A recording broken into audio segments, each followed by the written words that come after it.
Thanks, everybody.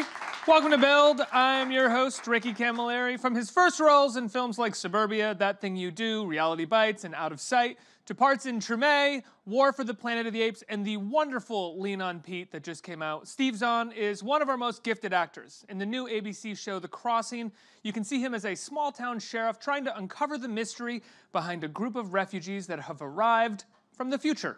Take a look. Believe you have a visitor, Jude. I'm sorry, everyone. I just need to borrow the sheriff real quick. Army chopper spotted a body down at Thorn Beach. I thought no one went to Thorn Beach. Not this time of year. Alone in the open. She's breathing. She's breathing! Open your eyes. Jude! What is this? Left out in the open. Stranded, exposed. Come on! An easy target here. We made it. Alone in the open. Is your mom here? In the water. Smoke over here. Nowhere to run in the open. You listed a date of birth almost 150 years from now. Help us understand how that's possible. You can't imagine what will become possible. Over 400 people drowned. I just wish I knew why. How did you get in the water? We were running away. From what? The war. But there's no war here. There will be. Left out in the open. Take me to the dead. What were you looking for in the hangar? My daughter. Hey, drop the weapon! On your knees! Hands behind your head!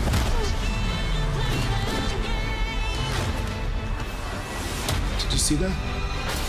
How does she do that? This one is different.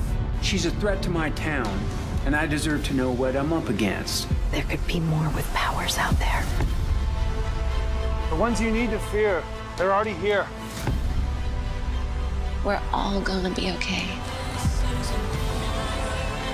I have a town full of people wondering what's going on. We're not the first ones to come here.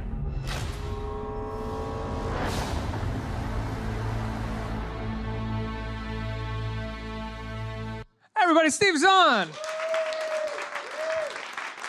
That was the entire show. We That was the brought you longest up on trailer stage of all to time. sit down to watch the entire show. That was a viewing experience with Steve, everybody. Yeah. Congrats, the show's great. Thanks. Yeah, I was telling you, I love the pilot. It's beautiful. It opens with some images that I don't think I've really seen on a TV show. What did you think when you got the script, when this got brought to you? I was blown away by it, and I was really surprised that a network was doing it. Mm-hmm. To me, it was something I don't know, like, some. Yeah. Did you hear that? Yeah. Sorry, excuse me. That was me. Little stomach rumbles. Yeah, I was sitting at home for a long time, not working. It was after Planet of the Apes, and This is in Kentucky, right? You have like a massive farm in Kentucky. That you, I don't know if it's massive, but it's big enough. Keep you busy for a while. Yeah. But I was money buys me time, so I sit and read, and the irony is, I read a lot of scripts that really didn't do much for me, movies and stuff, and then I read this, and I was really kind of blown away by it. And I'm not a sci-fi guy, it's not my cup of tea, but this to me wasn't really sci-fi. It resonates on a political level as well as a sci-fi level. I think. I agree, and like a great sci-fi movie to me is like The Dead Zone.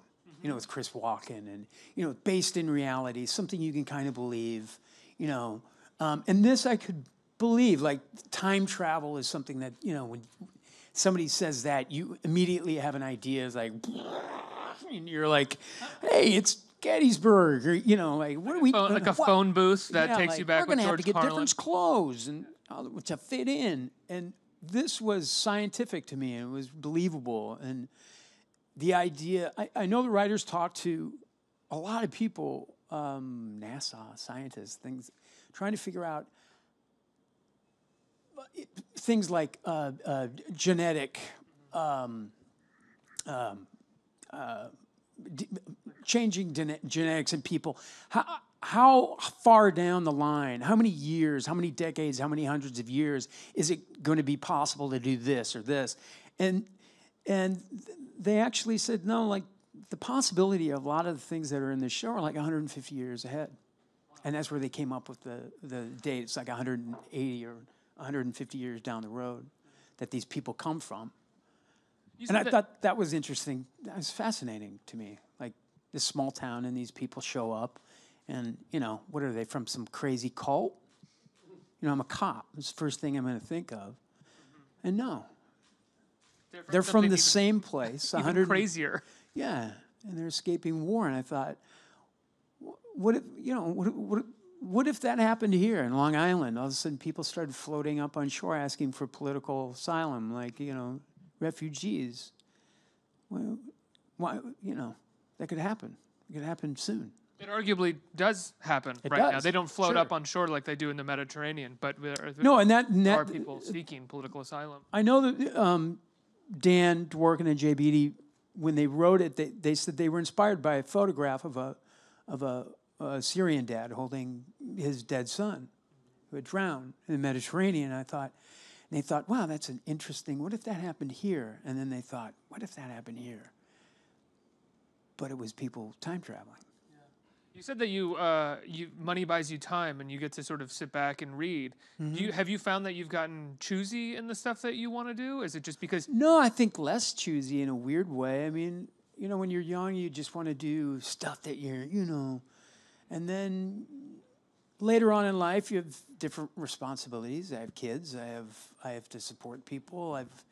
And your decisions change. I mean, I don't know. It fluctuates, but I never do something that I don't think is, number one, that I choose something that I feel is right for me, that would excite me, that I think I can do well, and then a story that's compelling, you know. What do you think what do you look for things that you think are right for you, that compel you, that challenge you specifically? Like, do you know your specific strengths as an actor? Well, sure. And sometimes those strengths, I think, haven't been seen, you know, or maybe strengths I had in theater, you know, that were very common at one point and now are kind of gone. And then it'll come out like, oh, dancing, I can dance. Oh, wow, I'm going to do that, you know, that kind of thing. Yeah. And then somebody kind of, I don't know, it's, you know, I've been around the block for a while, and it's just interesting sometimes. Was this a big stretch for you? And you're like, yeah, they're all stretches. I'm just acting. You know, like, it's a drama. I go, yeah, well, that's mostly what I do. I went to drama school. Yeah. Well, you know, I think sometimes people consider me a comic. Mm-hmm. And yet, really, if you go through my resume, and I love doing comedies, I never get them. You know, I get, not crazy comedies. I mean, I've done like 3, you know, yeah. Saving Silverman and Strange Wilderness and Happy Texas. Right. But most of them have been dramas where I play a character that takes himself a little too serious, and that's funny. Well, my favorite thing about you as an actor has always been that you are the guy in dramas who knows how to sort of elevate a scene with comedy, not like classic comedy or something where you're adding jokes or something, yeah. But you can kind of see what's funny about the drama in this scene, which actually adds a layer to the drama rather than keeping it flat. I kind of gravitate towards that. I mean, even playing Jude, I tried to find, you know, Rick Gomez and he's my partner. He's a great actor and like a brother. And we were always trying to find the humor, even in this situation. Like, how can we make this light? How can we lighten this up? How can we, well, that's funny if we just sit there and not say anything, you know. Well, humor is what draws people in, and that's something that you learn in the theater more so than I think anywhere else, is that humor draws people in, creates empathy, and then you can turn the drama on a dime for them, and they're even more moved by it. Right. Yeah. It's true. Yeah. Can we talk about Planet of the Apes for a second? Because Yeah. your performance was incredible in that, and it was thanks. all motion captured, as we were talking about in the green room. Yeah. What was your experience with that prior to Apes? Nil. Nothing. Is I that had no clue whatsoever. I thought I was walking into a world that was going to be like insane. Like it was going to the space program, and I got to sit and talk to balls, or I didn't know. I had no clue, and I was blown away at how it wasn't that at all. It was like going to work. It was like doing any other movie. Wow. Period. Yeah. And it was scary because of that. I thought, wow, this is going to be easy. They're going to make me an ape. They're going to make me an ape. No, they dress up and that's it? Yeah, and they can make you look like an ape. Yeah. That's it. If I walk, I have to walk like an ape. If I run like an ape. If I, how does, we go like this, right? Yeah. Apes go like it's a different thing, right? They do. I don't know what it is. It's the tiniest thing, but it was a real challenge.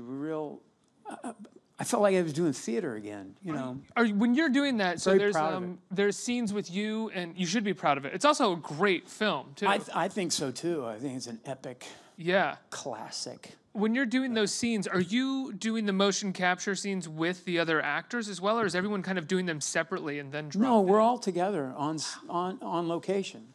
Like when we're on horseback and we're riding through the snow, and that's what we're doing. Or we're on an incredible set. The only time that people are taken out is when there are humans interacting with apes. You do the scene once with the human, and then the apes are gone, and the humans have to do it without the apes. And it's easier in the post production to do it when there are no apes present. I don't know why or whatever, but they still film it with the humans, so you have that interaction, and they use that a lot. It's just harder to use. That's all. There's an inherent part of acting that can feel, I think, silly sometimes. A lot of the time. Yeah, when you sign up to do apes and you get to set and you have to start acting like an ape, how do you, what sort of environment has to be created for you so that you always feel kind of embedded and in it and never nervous about feeling silly or anything? Yeah, there wasn't a day that went by when I did this where I didn't just start laughing. I swear to God, and just go, what are we doing? And we're getting paid. Oh my. But we would be talking on set and they go, hey, come on, let's go. And immediately Andy and Terry and Karen and Michael, we would all immediately drop into this kind of ape thing and go, and because you couldn't just go out and do it. You had to somehow center yourself, and it was, and the more you did it, the less you had to do to get into it. You were kind of in it all day. It was fascinating. I loved it. Does going from something like that feel like after you do something like that, is that why you took some time? Because it was just such an amazing thing to get out of your system? Yeah, I like being home too. Yeah. I like cooking and gardening and all that stuff. So, but then you get antsy and you want to go work. And you're not originally from Kentucky, right? No. What prompted the move there and living My there? wife grew up there. Oh, wow. And then we've been together a long time, and we kept going there for years. And we lived outside New York, and then we had kids and never came into the city anymore. And I was like, we might as well live in Utah. We never go in the city. We talk about it it's great. The Met's right there, and the theater and restaurants. You have kids, and it's over. And you're just hanging out with them, eating pancakes, getting fat. So I was like, let's get fat in Kentucky. Was it important for you to sort of feel a little bit further away from the industry, to have a place to go? Was that not a part of it? That's pretty far. Yeah. Delaware Water Gap.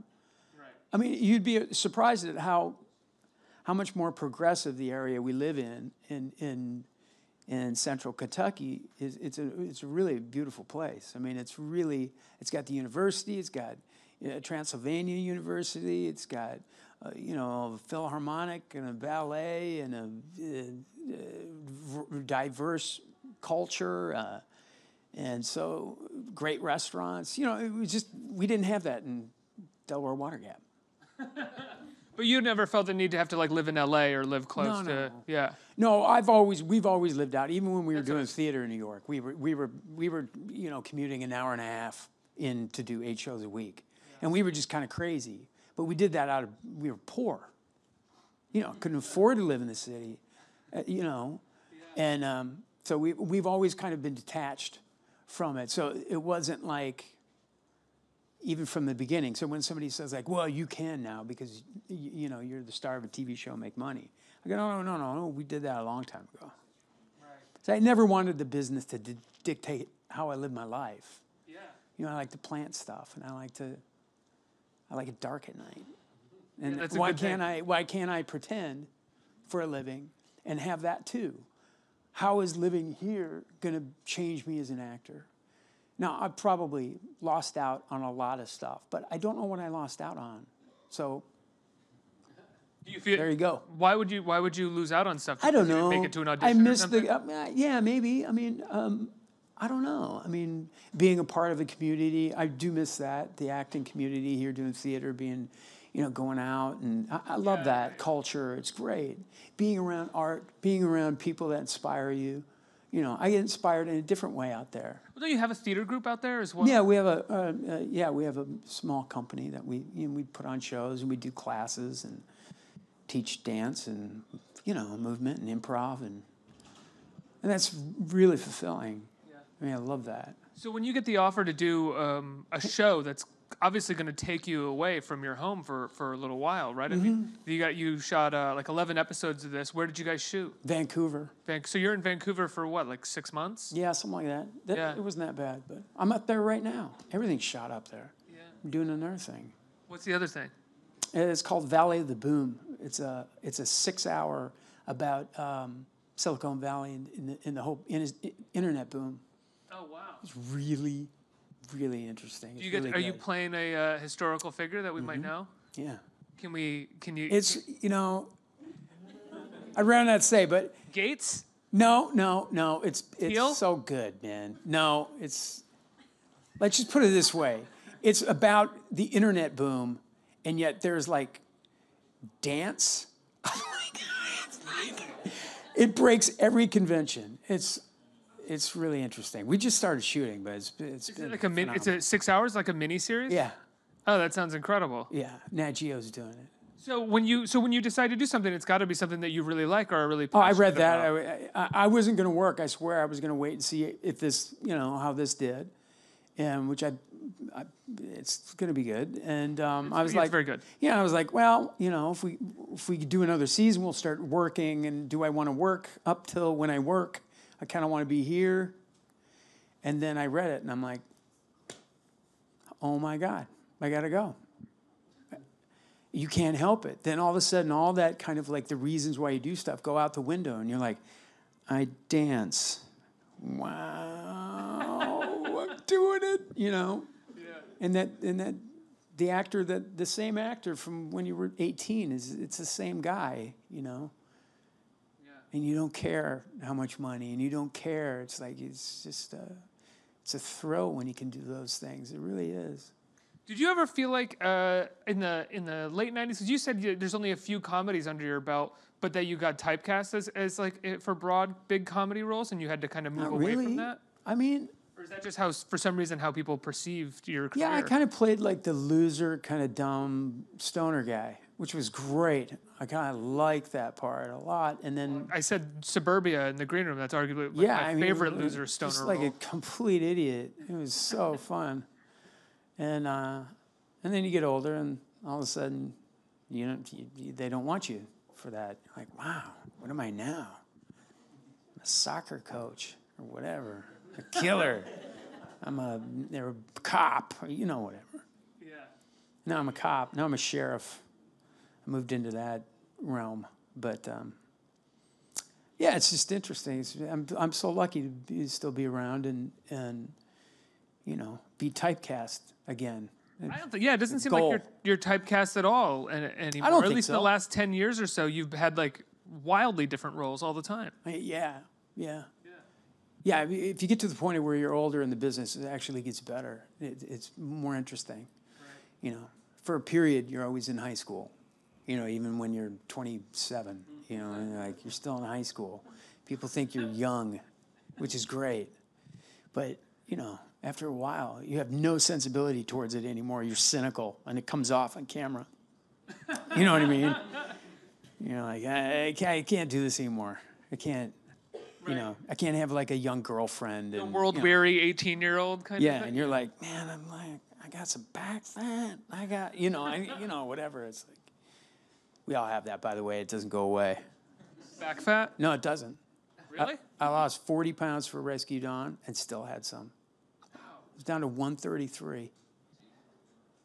And I still had it. It was actually liberating. I was like, that's awesome.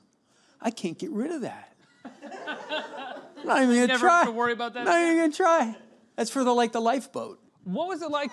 Did you have Week any 4 great, on the lifeboat. Did Herzog throw any great sayings at you while you were losing the weight? You I feel can't- like you're like, hey, I lost 40 pounds, and you go, don't do that. That is stupid. Yeah. Steve, you had to, he loved it. He loved it. Werner's like a genius, for real. Actual genius. Like, guys, that was a thrill. That was an absolute thrill. You were a huge fan, right? And Oh, that was sort of- huge. you sort of lobbied And a for the huge fan role. of that story. It was a documentary called Little Dieter Needs to Fly.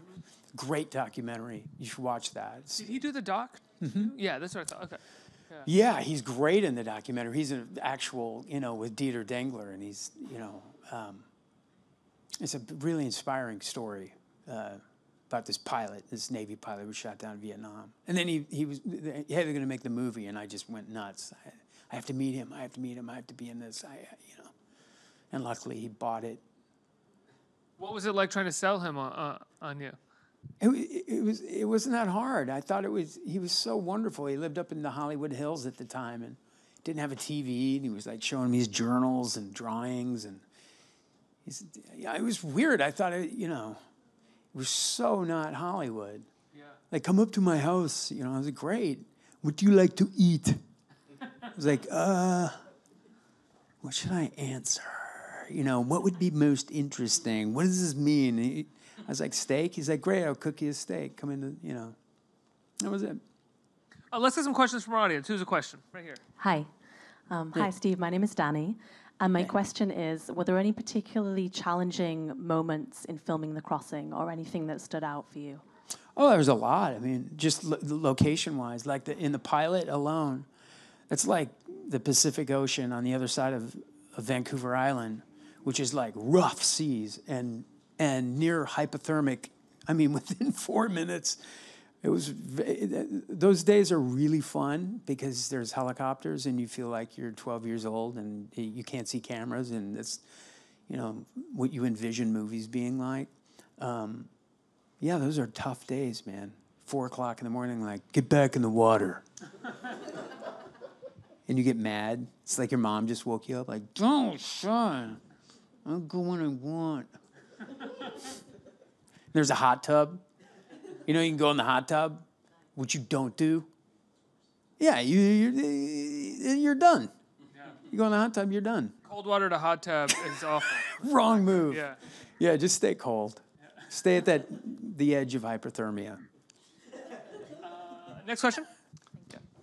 So, hey, I'm Nan. I was wondering if you ever played a role that really taught you something deeper about who you were and who you've become over time, and what role that was and what you learned. Wow, that was a great question. That's like a 6-pack in a half hour. Or an hour, 6-pack in a half hour. That'd be crazy. It's pretty quick, yeah. Well, 2 people, half hour, 3 and 3. It's still. Rescue Dawn was we had to dig deep for that. That was a very, very trying experience. I don't know. It's like, God, this part I'm playing right now, man. Yeah, I mean, I learn. Look, I over-prepare for stuff because I'm fearful. I just don't want to suck, you know. So I over-prepare, and when you over-prepare, the good thing about that is you go to set, and you that's the only time that you really learn as an actor, I think, is when you really know and really have an opinion. And so it's all the time. You discover things. And I'll be the first to tell you I'm bored, and I haven't learned anything in the last year, and so I'll stop. But it's a great job and always challenging to me. I don't know if that answers your question. But. Do you remember what your toughest role was? Or the one that scared you the most? I think it's one I'm doing right now. Really? Yeah. The one about Silicon Valley? Yeah. Wow. Because you're playing Bill Gates, right? Or Peter No. Next question. One more, right here. Hey, Steve. Hey. I know you mentioned you're not a fan of science fiction, but is there like a certain genre that you would want to get into? Well, I'm like a history guy. I'm a history buff. That's all I read, you know. So anything war, a war picture, a military picture. I mean, that's to me that's like a Western, that kind of thing. That mythology to me is I don't know, more interesting. I like sci-fi. I like this sci-fi because it's grounded in reality. It's real. I can assess. I can accept it. I understand where it starts from. It's when you're giving me a world that I have to believe. Like, wait a second, they live on spaceships? What? Yeah. It's hard for me to have empathy for characters in a. And it's just because I don't have as good of imagination as most people. It's not a. It's a fault, really. I have that with certain kinds of sci-fi and like medieval drama. I have a hard time sort of getting drawn in. Yeah, initially. It's hard for me. Yeah, I can't do Game of Thrones. Sorry, I have trouble. No, I'm the same. I'm the same. I'm the same. Like I was Dragon. Come on, what are you talking about? I don't. I was with Peter. I was working with Dinklage when he got offered that. Peter, you know what I'm talking about. He was like, I got offered this thing. It's crazy. I'm like, what are you gonna do? He's like, it's in like Ireland. I'm like, do it. I want to take credit for it, Peter. Because I was like, dude, Ireland, great, go. Pfft. It'll be canceled. You just make some money. And he was like, sure, yeah, it won't last more than a few. Yeah, you're right. We're good. You're right. I'll do the pilot, get some cash, and then we'll go. Totally. That's the kiss of death, I get this pilot, it's dumb. It's not going to go. 7 years later. Exactly. Right. Exactly. Steve, I love the show. Congratulations. It premieres Monday, April 2nd at 10 on ABC. And I think Lean on Pete is in theaters right now. We didn't talk about it all. That. Ethan Hawke's Blaze, I'm in that. That's right. Did a few really cool movies in the last year. I was going to wrap, but Lean on Pete is in theaters right now, and I love that movie so much. It's my favorite movie of the year. That's great. What made you want to work with that director? Well, he's brilliant, and I read the script. Again, I was at home, read the script, and I was like, I don't care what part, I just want to be in this movie. And there's a few movies that have been like that. Captain Fantastic. I read that script, and I was like, I don't care, Matt. I want to be in it. Just put me in it. I'll be the trash man. Wow. Shattered Glass. Yeah. Talk about a timely movie. Yeah. But I read that and I was like, this is going to be a great movie. I just want to be in this great movie. Wow. That doesn't happen often, I would imagine. Yeah. No. Well, people check out Lean on Pete. Check out Blaze when it comes out, the Ethan Hawke film, and The Crossing on April 2nd. Steve Zahn, everybody. Let's hear it. Thank you.